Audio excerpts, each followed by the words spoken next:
Hello friends, எல்லாருக்கும் வணக்கம். எல்லாரும் எப்படி இருக்கீங்க? நல்லா இருக்கீங்களா? நாங்களும் நல்லாயிருக்கோம். இன்றைக்கி நம்ம சேனலில் என்ன வீடியோ பார்க்க போகிறோன்னா, இந்த வீடியோ நேற்று எடுத்த வீடியோ. அதான் நான் இன்றைக்கி உங்கள் கூட எடிட் பண்ணி ஷேர் பண்ணுறேன். இப்போ வாங்க வீடியோக்குள்ளே போகலாம். அதுக்கு முன்னாடி நம்ம சேனலை பார்த்துட்டு நிறைய பேர் சப்போர்ட் பண்ணுறீங்க, சப்ஸ்கிரைப் பண்ணுறீங்க. எனக்கு சப்போர்ட் பண்ணி சப்ஸ்கிரைப் பண்ணுற எல்லாருக்குமே ரொம்ப ரொம்ப நன்றிங்க. தொடர்ந்து உங்களோட ஆதரவை நம்ம சேனலுக்கு கொடுங்க. இப்போ வீடியோக்குள்ளே போகலாமா? நேற்று காலையில் பசங்களை ஸ்கூலில் போய் விட்டுட்டு அப்படியே பக்கத்தில் ஒரு மார்க்கெட்டுக்கு போயிருந்தோம். ஸோ அங்கே இருந்து தான் வீடியோ எடுக்க ஸ்டார்ட் பண்ணேன். வெயிட் லாஸ் ஸ்டார்ட் பண்ணுவோம், இனி டெய்லி வந்து எக்ஸசைஸ் பண்ணுவோம் அப்படின்னு நான் ஒரு பிளான் போட்டு வச்சுருந்தா, என் ஹஸ்பண்ட் வந்து அவர் ஒரு பிளான் போட்டு வச்சுருக்காரு. காலையில் பசங்களை ஸ்கூலுக்கு அனுப்பிட்டு நான் கொஞ்சம் நேரம் வாக்கிங் போகிறேன் அப்படின்னு சொன்னேன்னா, வாக்கிங்லாம் நீ ஈவினிங் போல் போய்க்கோ, வா மார்க்கெட் போயிட்டு வந்துடலான்னு என்னையும் கூட்டிகிட்டு போயிட்டாரு.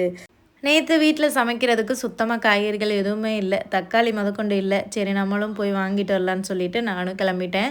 இந்த மார்க்கெட் வந்து பசங்க படிக்கிற ஸ்கூல் பக்கத்தில் தான் இருக்குது. ஒரு 5 மினிட்ஸ் தான் ஆகும் ஸ்கூலில் இருந்து இந்த மார்க்கெட்டுக்கு வரவே. அதனால் காய்கறி இல்லாத நேரங்களில் காலையில் போய் பசங்களை அப்படியே விட்டுட்டு அப்படியே காய்கறியும் வாங்கிட்டு வந்துடுறது.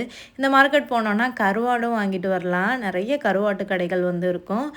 விலை பார்த்திங்கன்னா நம்ம லூஸ்லேயே வாங்கலாம். $5 $10 இந்த மாதிரி வாங்கலாம். இல்லைனா இந்த மாதிரி பேக்கெட் பண்ணி வச்சுருப்பாங்க. நாங்கள் எப்போவுமே $5 அந்த மாதிரி வாங்கி வச்சுக்கிடுவோம். நேற்று பார்த்தோம், இந்த பேக்கெட்டில் நிறைய கருவாடு இருந்தது. இது எவ்வளோன்னு கேட்டோம். $12 சொன்னாங்க. 1 கிலோ அப்படின்னு சொன்னாங்க. அப்புறம் சரி இந்த ஒரு பேக்கெட் வாங்கி வச்சுக்கலாம், ஏன்னா நான்வெஜ்ஜு வீட்டில் எடுக்காத நேரம் இந்த மாதிரி கருவாடு கொஞ்சம் பொரிச்சிக்கலாம், இல்லைனா தொக்கு மாதிரி பண்ணிக்கலாம்னு சொல்லிவிட்டு அந்த ஒரு பேக்கெட் வாங்கினோம். $12 வந்து சொன்னாங்க. $10 கேட்டு பார்த்தோம், கொடுக்க மாட்டேன்ட்டாங்க. அப்புறம் ஹஸ்பண்ட் $100 கொடுத்தாரு. அவர் காலையிலேயே கொஞ்சம் டென்ஷன் ஆகிட்டார். காலையிலேயே $100 கொடுத்தா எங்கிட்ட போய் சில்லறை மாற்றுறதுன்னு. அப்புறம் ஒரு வழியாக சில்லறை மாற்றி கொடுத்துட்டாரு. அப்புறம் அயில கருவாடு, அப்புறம் சூட கருவாடெல்லாம் பார்த்திங்கன்னா சுட்டே பேக்கெட் பண்ணி வச்சுருப்பாங்க. அதை வாங்கி நம்ம அப்படியே பிச்சே சாப்பிட்டலாம்.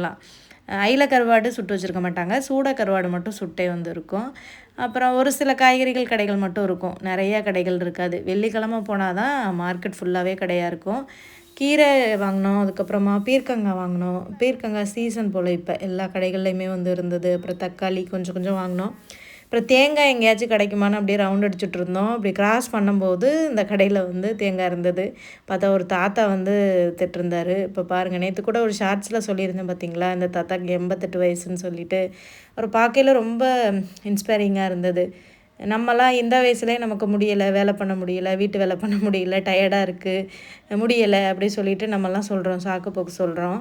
ஆனால் இந்த 88 வயசுலையும் பாருங்கள், ஏதாச்சும் ஒன்று உழைக்கணும், நம்மளும் ஏதாவது சம்பாதிக்கணும் அப்படின்னு சொல்லிட்டு காலையிலேயே நாங்கள் போனதே பார்த்திங்கன்னா 8 மணிக்கு போனோம் மார்க்கெட்டுக்கு. இப்போ இவர் எத்தனை மணிக்கு இந்த கடைக்கு வந்திருப்பார் பாருங்கள். காலையில் 6-7 மணிக்கெலாம் அவங்கெல்லாம் வந்திருப்பாங்க கடை போடுறதுக்கு. இப்போ இவ்வளோ ஏர்லியாக இத்தனை வயசில் உள்ளவர் உழைக்கிறாரு அப்படின்னு நினைக்கையில் ரொம்ப ரொம்ப இன்ஸ்பைரிங்காக இருந்தது. இந்த மாதிரியான ஆட்களை தான் நம்ம ரொம்ப இன்ஸ்பிரேஷனாக எடுத்துக்கணும் அப்படின்னு வந்து தோணுச்சு. இவரை பார்க்கையில் இனிமேல் நம்ம பண்ணுற வேலையெல்லாம் ஒன்றுமே கிடையாது, நம்ம பண்ணுறதெல்லாம் வேலையே கிடையாது அப்படின்ற மாதிரி தோணுச்சு.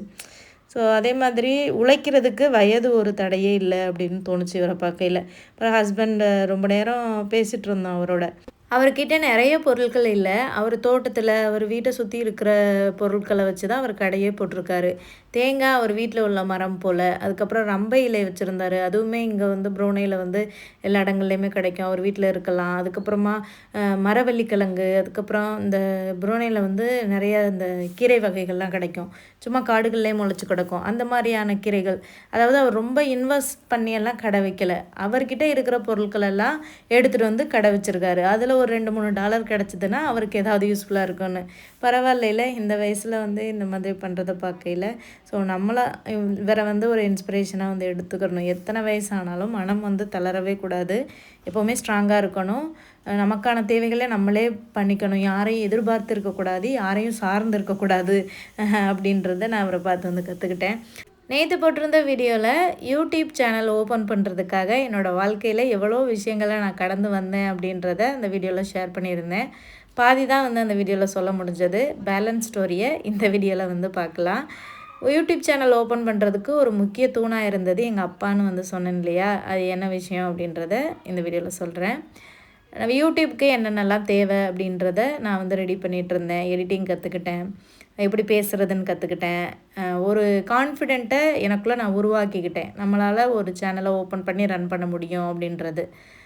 நெக்ஸ்ட்டு வந்து யூடியூப்புக்கு தேவையான பொருட்கள் வாங்குறது. ஸோ அந்த பொருட்கள் வாங்குறதுக்கு எனக்கு வந்து கொஞ்சம் காசு தேவைப்பட்டுச்சு. ஆனால் அந்த காசை வந்து எனக்கு கொடுக்கறதுக்கு யாருமே முன் வரலை.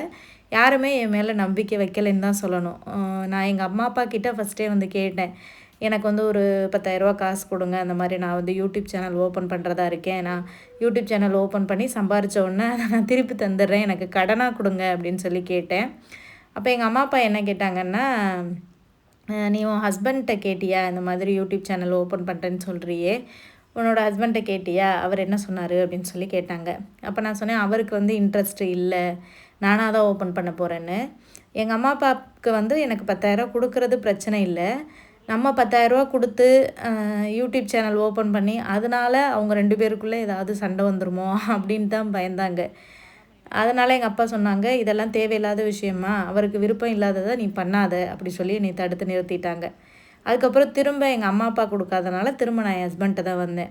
எனக்கு இந்த ட்ரைபோர்டு, மைக்கு, யூடியூப்க்கு தேவையான கொஞ்சம் கொஞ்சம் பொருட்கள்லாம் நான் வாங்கணும், எனக்கு காசு கொடுங்க அப்படின்னு என் ஹஸ்பண்ட்டை கேட்டபோது, என்னோடய ஹஸ்பண்டுக்கும் என் மேலே நம்பிக்கை இல்லை. அவங்க நினச்சிட்டாங்க, காசு தான் வேஸ்ட் பண்ண நினைக்கிறா, இவளால் முடியாது அப்படின்ற மாதிரி அவங்க நினச்சிட்டாங்க. ஒரு கட்டத்துக்கு மேலே எனக்கு வந்து எல்லார் மேலேயும் வெறுப்பு வந்துருச்சு. அப்போ தான் வந்து அந்த காசோட அருமை வந்து எனக்கு தெரிஞ்சது. நம்ம கையில் ஒரு 10 ரூபா காசு இருந்ததுன்னா, இவங்கக்கிட்டலாம் நம்ம போய் இப்போ கெஞ்சிக்கிட்டு இருக்க வேண்டிய அவசியம் இல்லையே, அப்போ நம்ம சம்பாதிக்கணும் அப்படின்ற ஒரு என்ன சொல்கிறது, ஒரு வெறின்னு கூட சொல்லலாம்.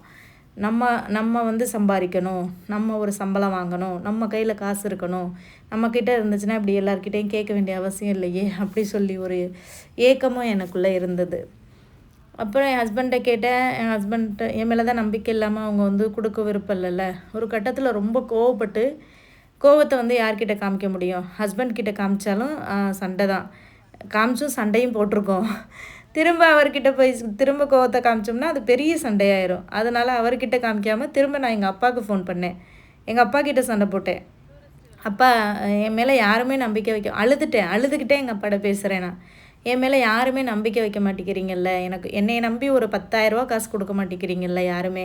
ஸோ அந்த சூழ்நிலையில் நான் எப்படி இருந்திருப்பேன்றதை இமேஜின் பண்ணி பாருங்களேன்.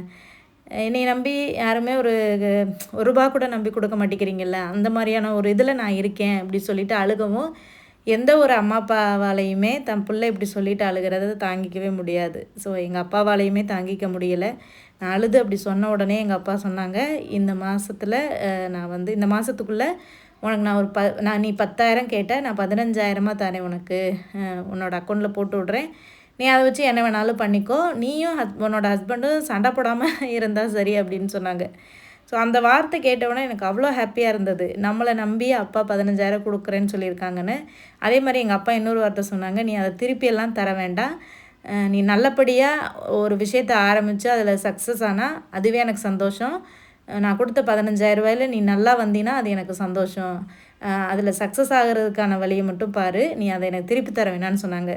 ஸோ அப்போ தான் தோணுச்சு, இதுதான் பெற்றவங்க அப்படின்னு தோணுச்சு. ஏன்னா இந்த காலத்தில் ₹1 வாங்கினா கூட திருப்பி வந்து எப்போ தருவேன்னு கேட்குற காலத்தில் நம்மளோட அம்மா அப்பாவால் மட்டும்தான் நீ ஒரு விஷயத்துக்காக வாங்குகிற இந்த 15,000 அதில் நீ சக்ஸஸ் ஆகி நல்லா வந்தாலே எனக்கு அந்த காசை கொடுத்த மாதிரி அப்படின்னு எங்கள் அப்பா சொன்னார். ஸோ இதோட என் வாழ்க்கையில் அந்த நாட்களை எல்லாம் மறக்கவே முடியாது. அதுக்கப்புறமா 15,000 கரெக்டாக அக்கௌண்ட்டுக்கு கிரெடிட் ஆச்சு ஒரு வாரத்துலேயே. நான் அப்போ வந்து கேரளாவில் இருந்தோம், திருவனந்தபுரத்தில். அப்போ ஹஸ்பண்ட் வந்து வேலைக்கு ட்ரை பண்ணிகிட்டு இருந்த டைமு. அவங்கக்கிட்டேயும் வேலை இல்லை. அயர்லாண்ட்லேருந்து வாங்கின வேலை கொரோனா டைமில் போயிடுச்சு. அவங்க இன்னொரு வேலைக்காக ட்ரை பண்ணிகிட்ருக்காங்க. ஸோ அப்போ நான் அந்த 15,000 வாங்கிட்டு அமேசானில் ட்ரைபோர்டெல்லாம் ஆர்டர் போடுறேன். ஒரு 2 ட்ரைபோர்டு வாங்கினேன். ஒரு குவாலிட்டியான ட்ரைபோர்டு ஒரு 2,500 ஒன்று, அதுக்கப்புறமா வந்து ₹1,000 கீழே ஒன்று, அப்புறம் ஒரு மைக்கு ஒன்று, அதுவே ஒரு ₹5,000 கிட்ட வந்துருச்சு. அதுக்கப்புறமா ஒரு ₹5,000 ட்ரெஸ்ஸஸ்லாம் எடுத்தேன். அதுக்கப்புறமா ஒரு ₹5,000 வீட்டுக்கு தேவையான பொருட்கள், நம்ம குக்கிங் சேனல் தானே ஸ்டார்ட் பண்ணுறோம், அதுக்கு தேவையான பொருட்கள்லாம் வாங்கினேன். இதெல்லாம் வாங்கின உடனே திரும்ப எங்கள் அப்பாட்ட இது என் ஹஸ்பண்ட்டை போய் சொன்னேன், இந்த மாதிரி நான் ட்ரைபோர்டு எல்லாமே வாங்கிட்டேன், ஸோ இனி யூடியூப் சேனல் ஓப்பன் பண்ணுறது தான் பாக்கி, வாங்க ஓப்பன் பண்ணுவோன்னு. ஒரு கட்டத்துக்கு மேலே அவரே விட மாட்டா போலையே, இவ்வளோ தூரம் வந்துட்டாளே, ட்ரைபோர்டெல்லாம் வாங்கிட்டாளே அப்படின்னு சொல்லிட்டு, சரி இவ்வளோ நாளாக அடம் பிடிச்சிட்ருக்கா, சரி ஓப்பன் பண்ணி கொடுப்போம். அதுக்கப்புறம் அவருக்கும் அந்த யூடியூப்போட வேல்யூ தெரிய வந்தது. ஏன்னா நிறைய பேர் யூடியூப் சேனல் ஓப்பன் பண்ணி இந்த கொரோனா டைமில் வந்து நிறைய பேர் ஓப்பன் பண்ணி நிறைய வந்து கார் வாங்குறது, வீடு வாங்குறது, இந்த மாதிரி யூடியூப் காசுனால நான் இதை பண்ணேன் அதை பண்ணேன்னு சொன்னோன்னா அவருக்கு ஒரு இது, ஓ யூடியூப்பில் இப்போ இப்படி சம்பாதிக்கலாமா, பரவாயில்லையே, இப்போ இவ்வளோ யூடியூப்னு தானே சொல்லிகிட்டு இருக்கா, நம்மளுக்கும் இந்த டைமில் வேலை இல்லாமல் இருக்கே, சரி யூடியூப் ஓப்பன் பண்ணுறேன்றாலே, சரி ஓப்பன் பண்ணி கொடுப்போம், அதில் ஏதாவது அமௌண்ட் வந்துச்சுன்னா நமக்கு வீட்டுக்கு யூஸ்ஃபுல்லாக இருக்குமே அப்படின்ற ஒரு தாட், ஒரு மனசுக்குள்ளே அவர் வந்துட்டார். அந்த மாதிரியான ஒரு தாட்ஸ் அவர் மனசுக்குள்ளே வந்துருச்சு. அதுக்கப்புறமா 2 பேரும் சேர்ந்து தான் நாங்கள் யூடியூப் சேனல் ஆரம்பித்தோம்.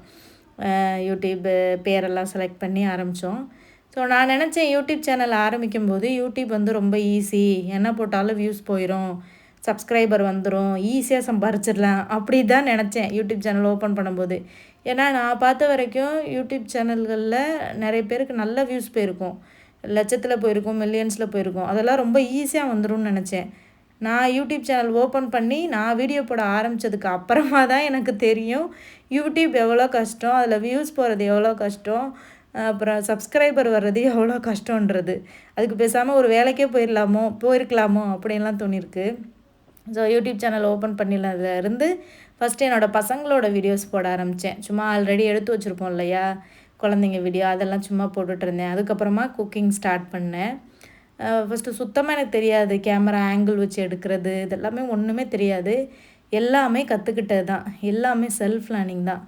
அப்போ முகிலுக்கு பார்த்திங்கன்னா வயசு ஒரு 1.5 வயசோ 2 வயசுக்குள்ளே தான் அவனுக்கு. நான் யூடியூப் சேனல் ஓப்பன் பண்ண டைம் அவன் ரொம்ப குழந்த. ஆதவுமே பார்த்திங்கன்னா ஆதவுக்கு ஒரு 3.5 வயசு, ஆதவுக்கும் முகிலுக்கும் 1 வயசு தான் டிஃப்ரென்ஸு. அதனால் 2 பேருமே ரொம்ப குழந்தைங்க, 2 பேரையும் சமாளிச்சுக்கிட்டு வீட்டு வேலையும் பார்த்துக்கிட்டு வீடியோ எடுக்கிறதுன்றது ரொம்ப கஷ்டம். அதனால தான் என் ஹஸ்பண்ட் எனக்கு யூடியூப் சேனலே ஓப்பன் பண்ணி கொடுக்காமவே இருந்தார். வீட்டு வேலையும் பார்க்க முடியாது, பிள்ளைங்களையும் பார்க்க முடியாது, இதில் வீடியோ எடுத்துக்கிட்டு வீடியோ அப்லோட் பண்ண போகிறா அப்படின்ற ஒரு இதுவும் அவங்களுக்குள்ளே இருந்தது. இருந்தாலுமே நான் என்ன பண்ணுவேன்னா டெய்லியுமே ஷார்ட்ஸ் 4-5 ஷார்ட்ஸ் போட்டுருவேன். என்னால் எவ்வளோ உழைக்க முடியுமோ அவ்வளோக்கு உழைச்சேன்னே சொல்லலாம். காலையில் பார்த்திங்கன்னா 3 மணிக்கு எந்திரிப்பேன். 3 மணிக்கு எந்திரிச்சு குளிச்சுட்டு, அதாவது ஒரு வேலைக்கு கிளம்புற மாதிரி நான் ஆரம்பத்தில் பண்ணிகிட்ருந்தேன். குளிச்சுட்டு ஒரு நீட்டாக ஒரு சுடிதார் போட்டு தலை பின்னி பவுடர் போட்டு ஒரு வேலைக்கு போகிற மாதிரி கிளம்பிட்டு வீடியோ எடுக்க ஸ்டார்ட் பண்ணுவேன். இப்படி தான் என்னோடய ரெகுலராக ஸ்டார்டிங் டைமில் யூடியூப்பில் நான் வீடியோ போட்டுட்ருக்கும்போது இப்படி தான் நான் பண்ணிகிட்ருந்தேன். 3 மணிக்கு எந்திரிச்சு காலையில் டிஃபன் பண்ணி மதியம் லன்ச் பண்ணி, அப்போ அது ஒரு கிண்டர் கார்டன் மாதிரி போய்ட்டுருந்தாங்க கேரளாவில் இருக்கையில். அப்போ எனக்கு ஓரளவுக்கு டைமும் இருந்தது, ஏன்னா பசங்க ரொம்ப சின்ன பசங்க அப்படின்றனால எனக்கு ஓரளவுக்கு டைம் இருந்தது. ஆனால் என்னென்னா ஏன் சீக்கிரம் 3 மணிக்கு எந்திரிச்சேன்னா பகலில் வீடியோ எடுக்க முடியாது. முகில் ரொம்ப சின்ன பையன், அவனை வச்சு பார்க்கணும். அப்போ அவனுக்கு ஃபீட் பண்ணிக்கிட்டு இருந்தேன். அதனால பகலில் என்னால் வீடியோ எடுக்க முடியாது. ஒரு 3 மணிக்கு எழுந்திரிச்சோன்னா வீட்டு வேலையெல்லாம் முடிச்சுட்டு பகலில் கொஞ்சம் ஃப்ரீ ஆயிடலாம், அப்புறமா எடிட்டிங் பண்ணி வீடியோ அப்லோட் பண்ணலாம் அப்படின்ற ஒரு தாட்டில் ஒரு 2-3 மாதமாக 3 மணிக்கு எழுந்திரிச்சு வீடியோ எடுத்து இப்படியே தான் பண்ணிகிட்டு இருந்தேன். ரொம்ப டல்லாகிடுவேன், டயர்டாகிடுவேன். எந்த சூழ்நிலையிலையுமே வீடியோ போடாமல் இருந்ததே கிடையாது. டெய்லியுமே ஏதாவது ஒரு ஷார்ட்ஸ் போடுவேன், டெய்லியுமே ஏதாவது ஒரு லாங் வீடியோ போட்டுகிட்டே இருப்பேன். அப்போ எங்கள் வீட்டில் ஒய்ஃபைலாம் கிடையாது, ஒரு வாடகை வீட்டில் தான் இருந்தோம். ஹஸ்பண்ட் அந்த டைம் வேலை தேடிட்டு இருந்தாங்க. கேரளாவில் ஒரு சார், ஹஸ்பண்ட் படித்த பிஹெச்டி கைடு, அவங்க ஒரு இன்ஸ்டியூட் மாதிரி நடத்திட்டு இருந்தாங்க. அங்கே சும்மா ஹஸ்பண்ட் போயிட்டு வருவாங்க. அங்கே ஒர்க் பண்ணிக்கிற சொல்லி அவங்க சார் கொடுத்தாங்க. உனக்கு வேலை கிடைக்கிற வரைக்கும் இங்கே யூஸ் பண்ணிக்கோ அப்படின்னு சொல்லிட்டு. இப்போ அங்கே ஒய்ஃபை இருக்கும். ஸோ நான் வீடியோ எடிட் பண்ணி கொடுத்தேன்னா ஹஸ்பண்ட் போய் அங்கே அப்லோட் பண்ணுவாங்க. ஸோ இந்த மாதிரி தான் பண்ணிகிட்டு இருந்தோம். ஏன்னா நெட் கார்டே வீடியோ அப்லோட் பண்ணுறதுக்கு நிறைய போகும் எம்பி. ஸோ அங்கே ஒய்ஃபை அப்படின்றனால ஃப்ரீ அப்படின்றனால அங்கே போய் நாங்கள் அப்லோட் பண்ணிக்கிடுவோம். அந்த மாதிரிலாம் பண்ணோம். அப்புறம் ஹஸ்பண்ட் பார்த்துட்டு வியூஸ் பார்த்திங்கன்னா ஆரம்பத்தில் ஒன்றுமே போகாது. லாங் வீடியோலாம் பார்த்திங்கன்னா 5 வியூஸ் 10 வியூஸு, தெரிஞ்சவங்க ஃப்ரெண்ட்ஸ் இந்த மாதிரி தான் பார்ப்பாங்க, ரீச்சே கிடையாது. ஷார்ட்ஸுமே பார்த்திங்கன்னா ஏதாவது ஒரு ஷார்ட்ஸ் தான் போகும், 1000 2000 அப்படி தான் போகும். அந்த 1000 2000 போகிறதே எனக்கு அவ்வளோ சந்தோஷமாக இருக்கும். கமெண்ட்ஸுமே பார்த்திங்கன்னா இப்போ மாதிரியெல்லாம் எத்தனை பேர் கமெண்ட் பண்ணுறீங்க, இப்போ அப்போல்லாம் ஒரு கமெண்ட் வராது, ரேராக வரும். யாராச்சும் புதுசாக யாராவது கமெண்ட் பண்ணாங்கன்னா அவ்வளோ சந்தோஷமாக இருக்கும். அதுவும் பேட் கமெண்ட்ஸ்லாம் வந்துச்சுன்னா ரொம்ப அழுகையாக வரும். அதை தாங்கிக்கிறதுக்கான மனப்பக்குவம் அப்போல்லாம் கிடையாது. இப்போ எத்தனை பேட் கமெண்ட்ஸ் வந்தாலும் அவங்களுக்கு ரிப்ளை பண்ணுற அளவுக்கு மனதைரியம் இருக்குது. அப்போல்லாம் ரொம்ப இன்னசென்ட்டாக அந்த மாதிரியெல்லாம் இருந்த காலமும் இருக்குது. ஸோ இந்த மாதிரி தான் என்னோடய யூடியூபோட ஜேர்னி வந்து ஸ்டார்ட் ஆச்சு. அப்புறம் தான் எனக்கு தெரிஞ்சது யூடியூப்பில் வந்து காசு சம்பாதிக்கிறது ஈஸி இல்லை, ரொம்ப ஹார்ட் ஒர்க் பண்ணணும், ரீச் கிடைக்கணும் அப்படின்ட்டு. என்னோடய பழைய வீடியோஸ்லாம் பார்த்தீங்கன்னா, இப்போ போடுற வீடியோஸ்க்கும் அப்போ போடுற வீடியோஸ்க்கும் ரொம்ப டிஃப்ரென்ஸ் இருக்கும். இப்போ வீடியோ வந்து கிளியராக இருக்கா, அப்போ வந்து சுத்தமாக கிளியராகவே இருக்காது. ஏன்னா அப்போ வந்து நான் ஒரு சின்ன சாம்சங் ஃபோனில் தான் வீடியோ எடுத்தேன், ஹஸ்பண்டோட ஃபோனில். என் ஹஸ்பண்டுமே வந்து வீடியோ பார்த்துட்டு அந்த ஒரு மாதத்துலேயே, யூடியூப் ஆரம்பித்த ஒரு மாதத்துலேயே, இந்த மாதிரி வீடியோ போட்டேன்னா உன்னால் வந்து யூடியூப்பில் சக்ஸஸ் ஆக முடியாது, எப்போவுமே ரீச் கிடைக்காது, எப்போவுமே வீடியோவில் குவாலிட்டி அப்படின்றது ரொம்ப முக்கியம். அதாவது சேனல் ஸ்டார்ட் பண்ணணுன்ட்டு ஸ்டார்ட் பண்ணால் மட்டும் பத்தாது, அதை வந்து வளர்த்து கொண்டு போகிறதுக்கு அடுத்து என்னென்னலாம் பண்ணணும் அப்படின்றத யோசி அப்படின்னு வந்து சொன்னாங்க. சேனல் ஸ்டார்ட் பண்ணுறதுக்கு தான் ரொம்ப ஸ்ட்ரகிள் பண்ணாங்க. அதுக்கப்புறம் அதை வந்து நல்ல இடத்துக்கு கொண்டு போகணும் அப்படின்னு நினச்சது என்னை விட என் ஹஸ்பண்டு தான். நான் கூட நினப்பேன் போகிற வரைக்கும் போகட்டும், முடிஞ்ச அளவுக்கு ஒரு வீடியோ போடுவோம் அப்படின்னு சொல்லுவேன். ஆனால் என் ஹஸ்பண்ட் அப்படி சொல்ல மாட்டாங்க. ஒரு விஷயத்தை நம்ம ஸ்டார்ட் பண்ணிட்டோம்னா அதை சக்ஸஸ் ஆகாமல் விடவே கூடாது அப்படின்னு சொல்லிட்டு ஒரு நல்ல குவாலிட்டியான ஃபோன் வாங்கலாம் அப்படின்னு சொல்லிட்டு ஸ்டார்ட் பண்ணதே அவங்க தான். ஃபோன் வந்து கண்டிப்பாக ஒன்று வாங்கணும், இல்லைனா கேமரா வாங்கணும் அப்படின்னு சொல்லிட்டு. அப்போ வந்து வேலை இல்லை, வேலை தேடிட்டு தானே இருந்தாங்க. அந்த டைம்லையுமே அந்த கஷ்டத்துலையுமே கையில் இருந்த காசை வச்சு எனக்கு ஒரு குவாலிட்டியான ஃபோன் வந்து ஹஸ்பண்ட் வாங்கி கொடுத்தாங்க. இதில் இனிமேல் வீடியோ பண்ணி போடு, யூடியூப் வந்து நல்லா சக்ஸஸ் ஆகும் அப்படின்னு சொல்லிட்டு. அப்புறம் அந்த ஃபோனில் குவாலிட்டியாக வீடியோ எடுத்து போட ஆரம்பிச்சிட்டேன். அப்படியுமே எனக்கு வந்து அந்தளவுக்கு ரீச் எதுவுமே இல்லை. எப்பவும் போல மாதிரி தான் வந்து இருந்தது. 1000 வியூஸ் போகிறது, 2000 வியூஸ் போகிறது, அதுவும் ஷார்ட்ஸே அவ்வளோதான் போகும். லாங் வீடியோ சொல்லவே வேணாம், ரொம்ப மோசமாகவே வந்து போகும். அப்புறம் என் ஹஸ்பண்டுக்கு வந்து ஒரு 7-8 மாதத்துலேயே வந்து ப்ரூனேயில் வேலை கிடச்சிருச்சு. அதுக்கப்புறமா நாங்கள் இங்கே வர்றதை அதுக்கான பிளான் பண்ண ரெடி பண்ண ஆரம்பிச்சிட்டோம். யூடியூப்பை நான் பெருசாக கண்டுக்கல, என்னால் முடிஞ்ச அளவுக்கு மட்டும் வீடியோஸ் போட்டுட்ருந்தேன். நான் வந்து ப்ரூனை வந்த வரைக்கும் எனக்கு சப்ஸ்கிரைபர் எவ்வளோ இருந்துச்சுன்னா, ஒரு 9000 சப்ஸ்கிரைபர் இருந்தது. வியூஸுமே ரொம்ப பெருசாலாம் போகலை. ப்ரூனை வந்து ஒரு 4-5 மாதம் இருக்கும். அதுக்கப்புறமா தான் வந்து எனக்கு நல்லாவே ஒரு ரீச் கிடச்சிது. எதனால் எனக்கு யூடியூப்பில் ரீச் கிடச்சதுன்னா, நான் வழக்கமாக போடுற வீடியோவை விட மாற்றி வேறு மாதிரி பேசி வீடியோ போட ஆரம்பித்தேன். கொஞ்சம் டிஃப்ரெண்ட்டு கொடுத்தேன். அதனால மட்டும்தான் என்னோடய யூடியூப் சேனல் வந்து ரீச் ஆச்சு. எப்போவுமே நான் வந்து இது சமைக்கிறேன், அது சமைக்கிறேன், இது சாப்பிட்டேன், அதை சாப்பிட்டேன், இங்கே போனோம், அங்கே போனோம் அப்படின்னு சொல்லிட்டு வீடியோ போடுவேன். ஏன்னா எல்லாருமே அந்த மாதிரி தான் வீடியோ போட்டு இருப்பாங்க. ஏன்னா யூடியூப் பொறுத்தளவுக்கு பெண்களால் என்ன பண்ண முடியும், அந்த மாதிரி தான். ஆனால் ஒரு என்ன சொல்கிறது, நம்ம சேனலுக்குன்னு ஒரு ஐடியாலஜி வச்சுக்கணும், மற்றவங்க கிட்டேருந்து ஒரு டிஃப்ரென்ஸ் இருக்கணும். அப்படி இருந்தால் மட்டும்தான் நம்ம ரீச் ஆக முடியும் அப்படின்றத நான் ஒரு கட்டத்தில் தான் கற்றுக்கிட்டேன். யதார்த்தமாக ஒரு வீடியோவில் வந்து என்னோடய லைஃப்பில் நடந்த ஒரு விஷயத்த பேசி போட்டேன். அதாவது எனக்கு மேரேஜ் அலையன்ஸ் பார்க்கும்போது ஒரு அலையன்ஸ் பார்த்தாங்க. அவங்க வந்து ஒரு டைம் வந்து வரதட்சணை கேட்டாங்க அதிகமாக. ஸோ அந்த வரதட்சணை கேட்கும்போது நாங்கள் வந்து அது போல்டாக முடிவெடுத்து வேணான்னு சொல்லி அதை ரிஜெக்ட் பண்ணோம். ஸோ அதை வந்து நான் ஒரு ஷார்ட்ஸில் வந்து பேசி போட்டிருந்தேன். அந்த வீடியோ தான் எனக்கு வந்து ரொம்ப ரீச் கொடுத்ததே. நான் இந்த மாதிரி ரீச் ஆகும் அப்படின்னு நினச்சி பேசி போடலை. சும்மா எப்போவுமே ஒரே மாதிரி வீடியோ பண்ணுறோமே, சரி நம்ம லைஃப்பில் நடந்த விஷயங்களை பேசி வீடியோ போடுவோம் அப்படின்ட்டு அந்த வீடியோ பேச ஆரம்பித்தேன். அந்த வீடியோ நல்ல ரீச்சு, 4 மில்லியனுக்கு போல் மேலே வந்து வியூஸ் வந்து போச்சு. அதுக்கப்புறம் தான் நான் கண்டுபிடிச்சேன், நம்ம வந்து இந்த மாதிரி வீடியோ போட்டால் நல்லா ரீச் ஆகலாம் அப்படின்னு சொல்லிட்டு. மக்கள் இந்த மாதிரி வீடியோ இது பண்ண விரும்புகிறாங்க பார்க்குறதுக்குன்ட்டு. அப்புறம் என்னோடய லைஃப்பில் நடந்தது, சின்ன வயசுலேருந்து அந்த மாதிரியான மோட்டிவேஷ்னல் ஸ்பீச்சு இந்த மாதிரி எல்லாம் பேச வந்து ஆரம்பித்தேன். ஸோ அதுக்கப்புறம் தான் நிறைய சப்ஸ்கிரைபர் வர ஆரம்பித்தாங்க, நிறைய பேர் கமெண்ட் பண்ண ஆரம்பித்தாங்க. அதுக்கப்புறம் சேனல் க்ரோ ஆச்சு. அதுக்கப்புறம் 1 லேக் சப்ஸ்கிரைபர் வந்தது. ஸோ இந்த மாதிரியான மேஜிக்கெல்லாம் இப்படி தான் நடந்தது. ஸோ இதை வந்து மேஜிக்குன்னு சொல்ல முடியாது, கடின உழைப்புன்னே சொல்லலாம். ஏன்னா நம்மளோட உழைப்பு இல்லாமல் இந்த மேஜிக் வந்து நடக்காது. ஸோ ஒரு விஷயம் நடக்கலைன்னு நம்ம வந்து எப்போவுமே சோர்ந்து போய் உட்காந்துடக்கூடாது. அந்த விஷயத்த அடையிற வரைக்கும் நம்மளால் முடிஞ்ச ஹார்ட் ஒர்க்கை நம்ம வந்து பண்ணிகிட்டே இருக்கணும். அதுக்கப்புறம் ஒரு 1.5 வருஷம் ஆச்சு என்னோடய சேனல் வந்து மானிட்டைசேஷன் ஆகி எனக்கு ஃபஸ்ட்டு வந்த பேமெண்ட் பார்த்திங்கன்னா வெறும் $2 தான். அப்போயுமே பார்த்து நான் ரொம்ப டவுன் ஆகிட்டேன். என்னடா இவ்வளோ கஷ்டப்பட்டு நமக்கு $2 தான் வந்திருக்குன்னு சொல்லிட்டு. அப்போயுமே என் ஹஸ்பண்டு ஆரம்பத்திலே நம்ம வந்து பெருசாக எதிர்பார்க்கக்கூடாது, மானிட்டைசேஷன் ஆகி இவ்வளோ தூரம் வந்ததே பெரிய விஷயம், உன்னால் முடிஞ்ச வீடியோவை வந்து போடு அப்படின்னு சொல்லிட்டு ரொம்ப அதுக்கப்புறமா என்கரேஜ் பண்ணாங்க. எனக்கு ரொம்ப சப்போர்ட் பண்ணாங்க. இன்னி வரைக்குமே யூடியூப்பில் எனக்கு ஏதாச்சும் ஒன்று தேவை, ஏதாச்சும் பொருள் தேவை, ஏதாவதுனா எனக்கு உடனே வாங்கி கொடுத்துருவாங்க. அதில் வந்து டிலேயே பண்ண மாட்டாங்க. ட்ரைபாட் இப்போ லாஸ்ட் டைம் கூட ட்ரைபாட் உடஞ்சது பார்த்திங்களா, அப்போ என் ஹஸ்பண்ட் ஊரில் இல்லை, என் கூட இல்லை, அதனால் அவர் வாங்கி கொடுக்கல. அவர் வந்த உடனே பார்த்திங்கன்னா நிறைய கடைகள் கூட்டிகிட்டு போய் என்னை அலைய வச்சு, நான் தான் அவர் அலைய வச்சேன். ஸோ எனக்கு பிடிச்சது கிடைக்கிற வரைக்கும் அவர் வாங்கி கொடுத்தாரு. ஸோ ஆரம்பத்தில் எனக்கு சுத்தமாக அவர் சப்போர்ட் பண்ணலை, ஏன்னா அதை பற்றி அவருக்கு தெரியலை.